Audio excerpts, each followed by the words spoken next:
Greetings mga migs! Welcome back sa Boy na Salita TV. So heto na naman tayo sa ating segment na kwento mo, opinion ko. Kung kayo ay mayroong mga kwentong espiritual o paranormal, send nyo lang sa atin at ating isasalaysay.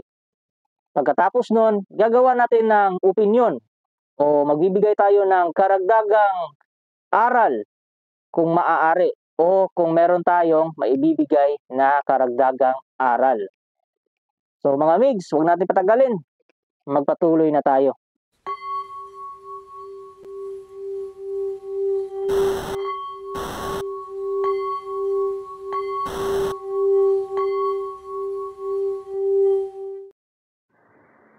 Greetings sa iyo, Migs J.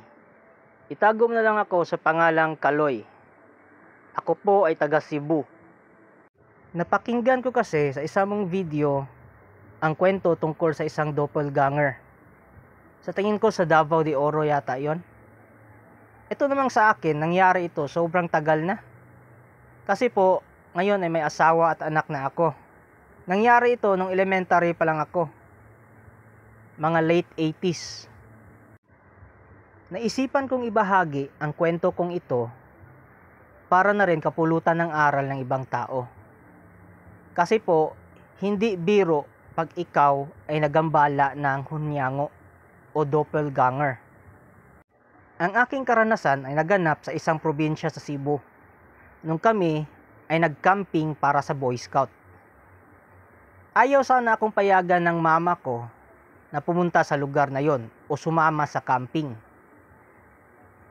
Maliban sa malaki yung gastos, malayo din yung lugar. At ayaw ng mama ko na mapawalay ko sa kanya ng ilang araw, baka kasi mayroon daw hindi magandang mangyayari. Pero sa loob-loob ko, gusto ko talagang sumama para ma-experience na rin. At para ano pa na sumali ako sa Boy Scout, di ba? Kung hindi rin naman ako sasama sa jamboree. Kinalaunan, pinayagan din ako ni mama.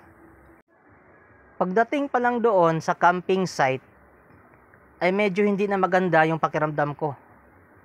Mabigat siya na para akong sisipunin o tatrangkasuhin. Pero sigurado ako sa araw na yon na wala naman talaga akong sakit. Sadyang ang bigat lang ng pakiramdam ko. Kinahapunan nun, nagsimula na mga kamalasan na nangyayari sa akin. Alam niyo ba kung bakit? Meron daw kamukha ko na pumasok sa tent ng isang estudyante. Nakasama din namin sa camping. Ginulo daw ang loob ng kanyang tent at nawala ang kanyang mga chocolates na tinago sa ilalim ng kanyang bag. Hindi ko alam kung ano yung sasabihin. Hindi ko rin alam kung ano yung gagawin. Kasi meron daw nakakita na ako daw talaga yung pumasok. Buti na lang, kinampihan ako ng mga kaibigan ko. Nangatwiran sila na magkakasama kaming tatlo nung araw na yon para manguha ng panggatong na kahoy. Ang akala ko, Migs, yun lang ang werdong pangyayari na magaganap sa camping na yon. Pero nagkamali pala ako. Kasi kinabukasan, may dalawang Boy Scout na kasama namin na muntik nang mawala noong nag-trekking kami. Dahil meron namang isang bata na kamukha ko na tumawag sa kanila at nanghingi ng tulong. At dinala sila sa gitna ng gubat pagkatapos iniligaw. Buti na lang yung mga guro ay agad na rumisponde at nahanap yung mga batang yon. At ang tinuturong salarin ay ako na naman. Kasi kamukhang-kamukha ko daw yung naghikayat sa kanila na pumunta sa gitna ng kagubatan. At kinagabihan nun, ito na talaga ang pinaka-worst. Kasi muntik na po talaga akong mapagalitan ng ibang mga guro. Kasi ito po yung nangyayari. Noong nag-aagaw dilim na, yung isa sa mga guro namin ay nagbawas doon sa damuhan. At ako daw yung nakita niya na humarap sa kanya tapos tinawanan siya. Pagkatapos, tumakbo daw ako pabalik doon sa camping site. Galit na galit yung isang guro kasi wala daw akong respeto. Buti na lang talaga, Migs, na nung mga oras na yon, tumulong ako sa pagluluto doon sa advisor namin. At syempre, andun siya para kampihan ako o maging abogado ko. Hanggang sa isa sa mga guro din ang nakapansin na kung bakit daw palaging ako yung sangkot, which is parati namang napapatunayan na hindi ako yung gumawa. Napag-isip-isip nila na baka daw pinaglalaruan sila ng isang elemento, tapos ginagaya lang ang aking mukha. Kaya ang ginawa ng mga guro, mga Migs, yung advisor namin, inuwi ako. Hindi na ako pinayagan na tapusin pa yung jamboree. Kasi baka daw may mas malala pang mangyayari kapag nananatili ako doon.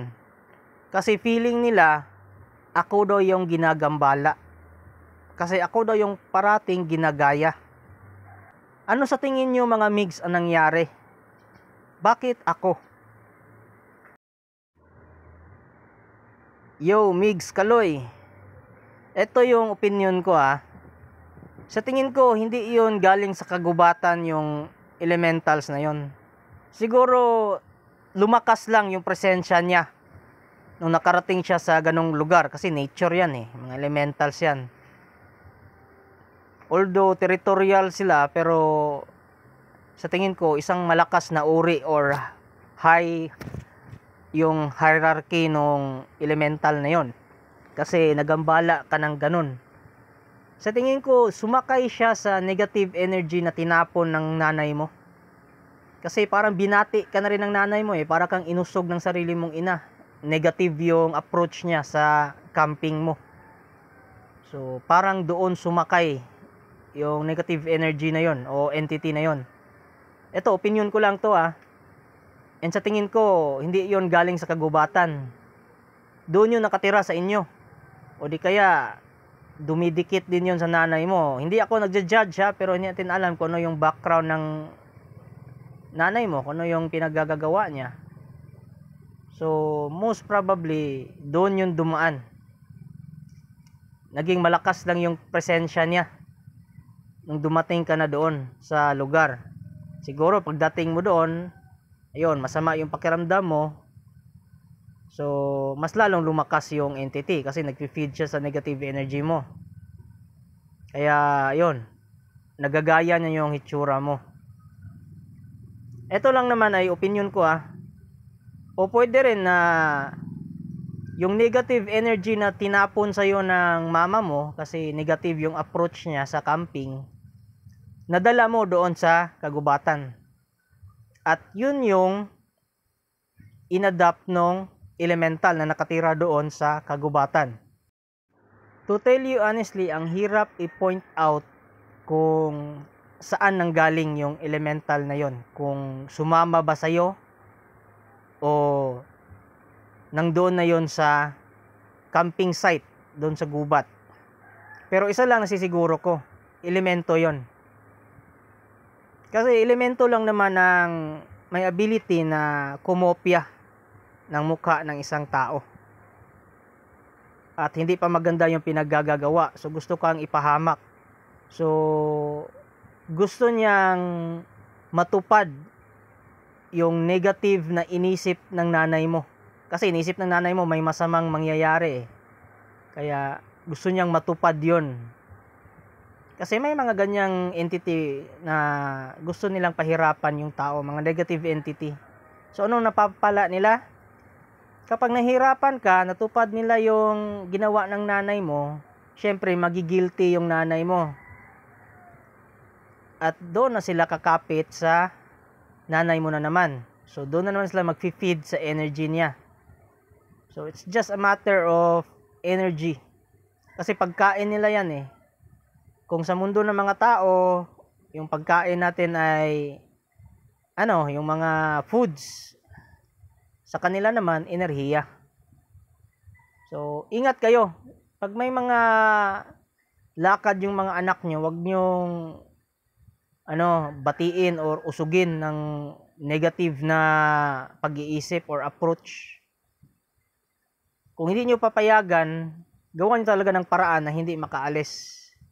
Pero kung papayagan nyo, wag nyong usugin o wag nyong pag-isipan ng negative.